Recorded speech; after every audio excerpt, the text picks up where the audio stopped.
Қайырлы күн достар, сіздермен бірге пайдалы арна каналға жазылуды ұмытпаңыздар. Бүгін сіздермен бауырдан түрлі тағамдардың түрін жасаймыз. Бірінші кезекте бауырдан торт жасаймыз.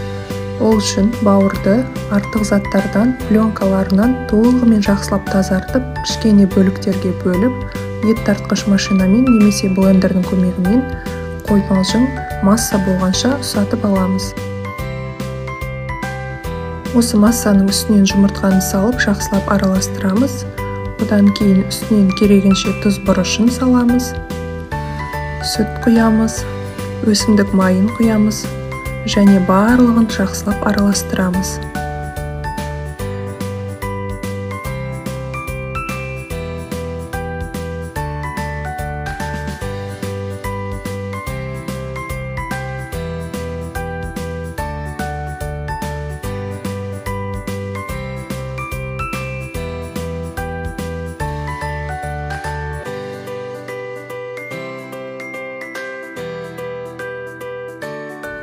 Массамыздың үстінен ұнды қосамыз. Ұнды біртіндеп аз-аздап бөліктерге бөліп араластыра отырып қосамыз.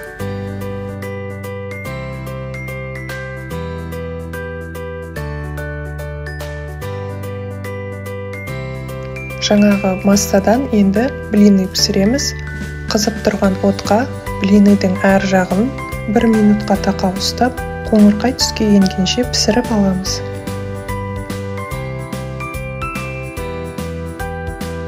500 грамм бауырдан шамамен 20-22 штук блины шығады.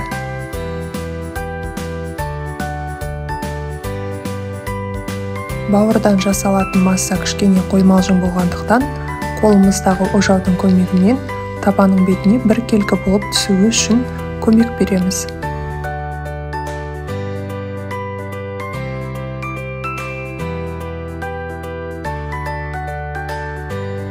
Торттың блиныйы дайын, енді ортасына салмасын дайындаймыз.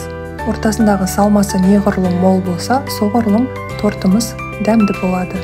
Үккіштің үлкен тесігінен сәбізімізді өткізіп аламыз және де бір пиязды ұсақтап турап, қысып тұрған отта сарғаш түске енгенше қуырып аламыз. Үстінен сәбізді салып, жақсылап тұз бұрышын қосып қуырамыз.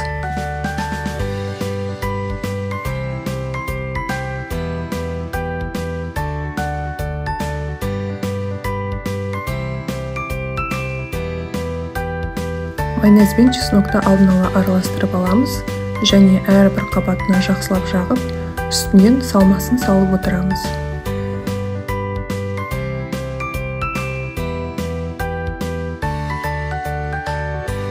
Бір бауыр тортына шамамен 5-6 блины кетеді. Егерде тортыңыздың биік болғанын қаласаңыз, өз қалауыңызға қарай ұлғайтуға болады. Тортымыз құрғақ болып қалмауы үшін ортасына салатын салманы және соусты молырақ жаққан жақсы болады.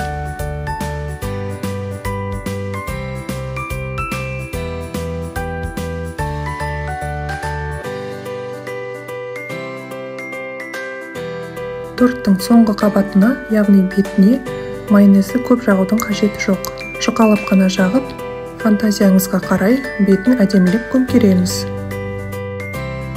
Бауыр тортымыз дайын, енді бауырдан рулеттер жасаймыз. Блиныйымызды кері аударып, ішіне соусымызды жағамыз және жұқалап салмасын саламыз. Бір келкі етіп жағып, бір шетінен бастап қаттырақ ораймыз.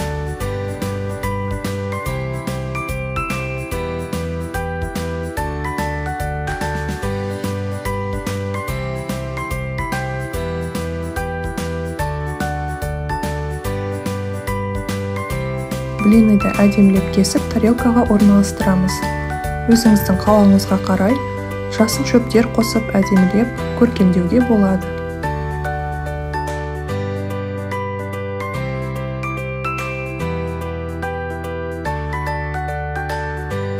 Рулетті немесе тортты бір күнде жасау міндетті емес, сондықтан егерде блиныйларыңыз артық қалып жатса, оны пищевой пленкаға салып, өзіңізге ыңғайлы бөліктерге бөліп, жақсылап орап, мұздатқышта сақтауға болады.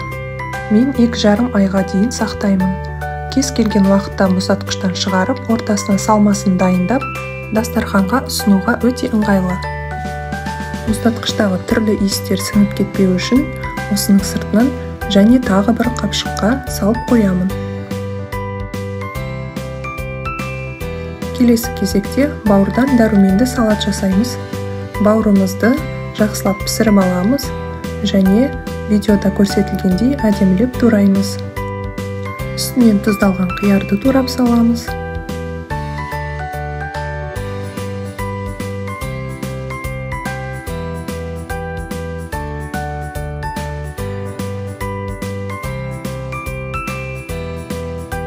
Сәбізді корей салатының үпкішінен өткіземіз. Пиязды екіге бөліп тураймыз және екеуін пиязымыз сарғыш түске енгенше, сәбізіміз жұмсарғанша жақсылап қуырып аламыз.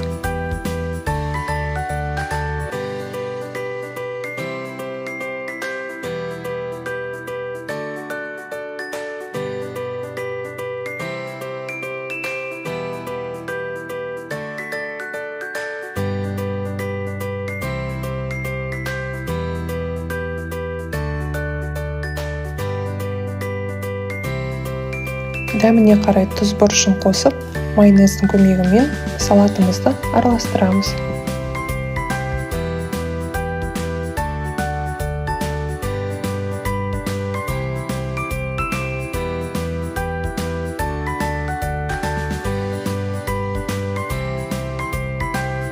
Осымен бауырдан жасалатын тағамдарымыз дайын. Каналға жазылуды ұмытпаңыздар. Лайк басып, комментарий қалдырыңыздар.